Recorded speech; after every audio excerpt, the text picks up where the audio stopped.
1. In Adult Learning Principles, Certified Paraoptometric CPO candidates are more likely to retain knowledge when training is A. Lecture-based and instructor-driven.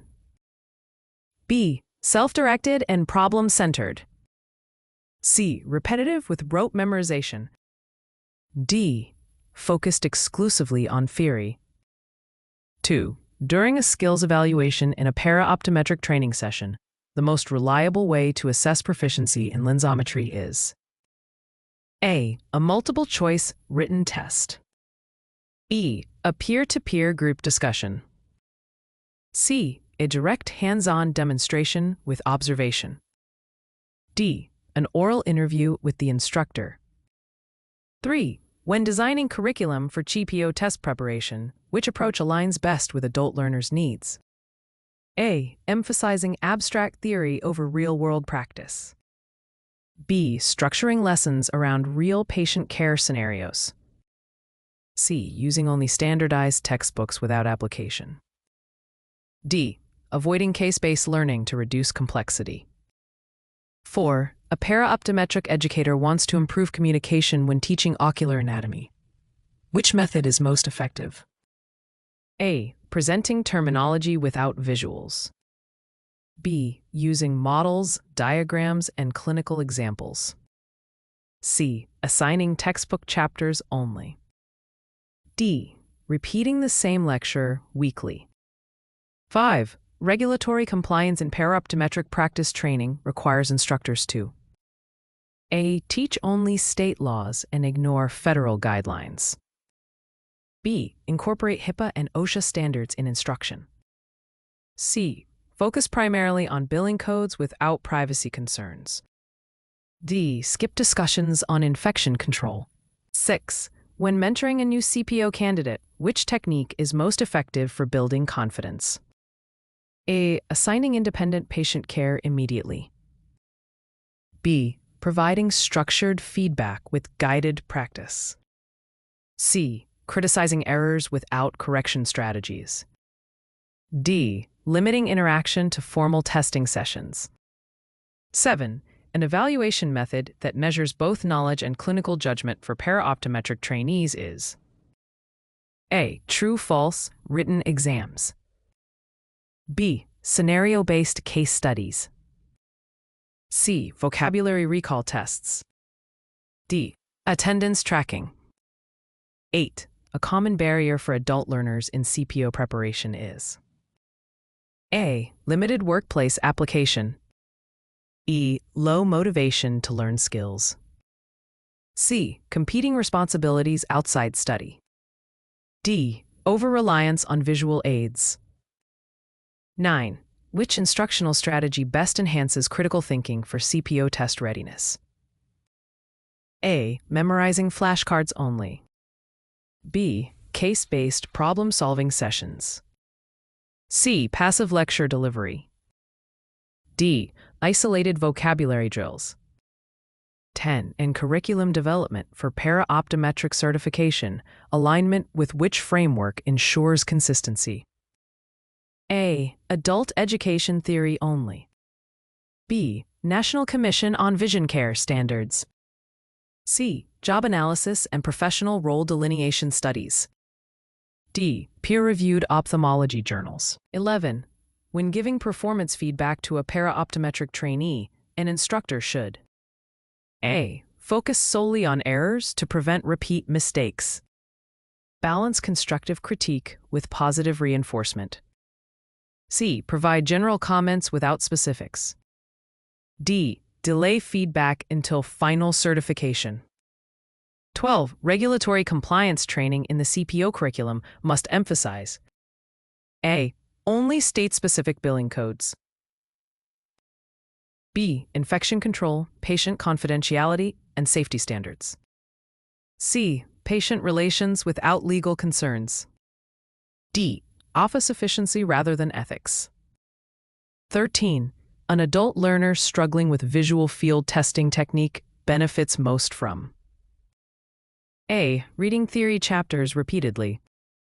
B. Watching a demonstration followed by guided practice. C. Memorizing the steps without practice. D. Avoiding hands-on tasks. 14.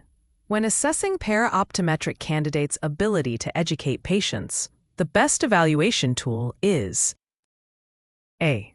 Observation of a simulated patient interaction. B. A written essay on communication theory. C. Multiple-choice questions on patient satisfaction. D. Timed recall of patient education topics. 15. To ensure curriculum quality for the CPO exam, the instructor should prioritize A. Rote memorization of test content. B. Development of competencies based on job tasks. C. Elimination of patient scenarios. D. Heavy reliance on textbooks. 16. Which mentoring approach fosters long-term skill retention for paraoptometric trainees? A. Encouraging reflection after clinical practice. B. Focusing on quick memorization of protocols. C. Assigning practice without feedback. D. Testing knowledge without skill application. 17. When teaching adult learners how to take accurate visual acuity, the most effective strategy is A. Step-by-step demonstration with immediate practice.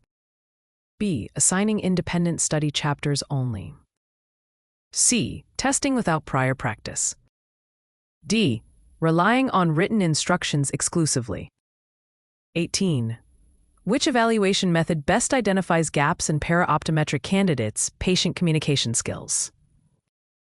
A. Peer review of role-play scenarios. B. Multiple-choice exam. C. Attendance log.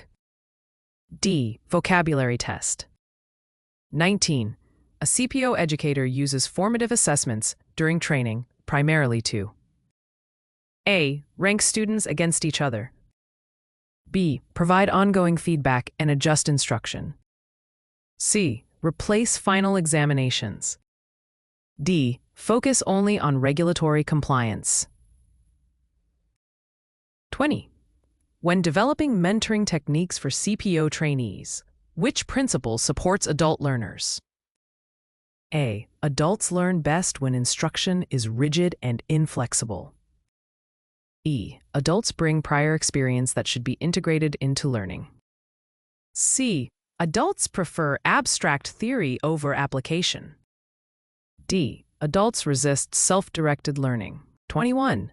Which component of regulatory compliance is most critical when instructing paraoptometric assistants in clinical safety? A. Accurate inventory management. B. Proper use of disinfectants and PPE. C. Maximizing appointment efficiency. D. Billing and coding speed. 22. An effective evaluation for assessing knowledge of ocular pharmacology is A. Flashcard recall quizzes. B. Case-based multiple-choice exams. C. Essay on drug history. D. Oral recitation of drug lists. 23. A paraoptometric trainee struggles with patient charting. A mentor should first A. Provide guided practice with immediate feedback. B. Assign independent practice without review. C. Delay correction until final evaluation. D. Provide only written policy manuals. 24. To foster teamwork and mentoring among CPO candidates, instructors should use A. Peer collaboration on patient simulations. B. Strict individual assignments only. C. Isolated textbook quizzes. D. Independent final projects. 25. An effective way to align CPO test prep with adult learning is to A. Use clinical cases that mirror workplace challenges. Avoid practical examples to maintain test focus. C. Provide only theoretical reading. D. Rely exclusively on instructor lectures. 26. When mentoring, asking reflective questions after a procedure helps trainees to A. Identify mistakes and internalize lessons. B. Memorize steps without context. C. Rely solely on instructor corrections. D. Avoid independent problem solving. 27. In paraoptometric instruction, which teaching tools supports adult learners with diverse learning styles? A. A mix of visual models, demonstrations, and discussions. B. Only written policies and manuals. C. Sole reliance on lecture slides. D. Eliminating interactive activities. 28. Which evaluation strategy ensures CPO candidates are ready for real-world application? A. Simulation-based competency assessments. B. Multiple-choice exams only. C. Attendance monitoring. D. Open book tests. 29.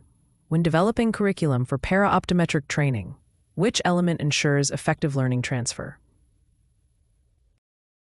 A. Direct links between content and workplace practice. B. Heavy focus on unrelated advanced theories. C. Exclusion of patient-centered learning. D. Minimal practice activities. 30. During regulatory compliance instruction, what is the best way to evaluate learners' retention? A. Observation of compliance during simulated scenarios. B. A one-time written exam. C. Peer evaluation of textbook reading. D. End-of-term group discussion. 31. In CPO test mentoring, modeling effective patient interaction demonstrates: A. Role modeling as a core mentoring strategy. B. Limiting teaching to lectures. C. Avoiding practical skills training. D. Focusing on theory instead of practice.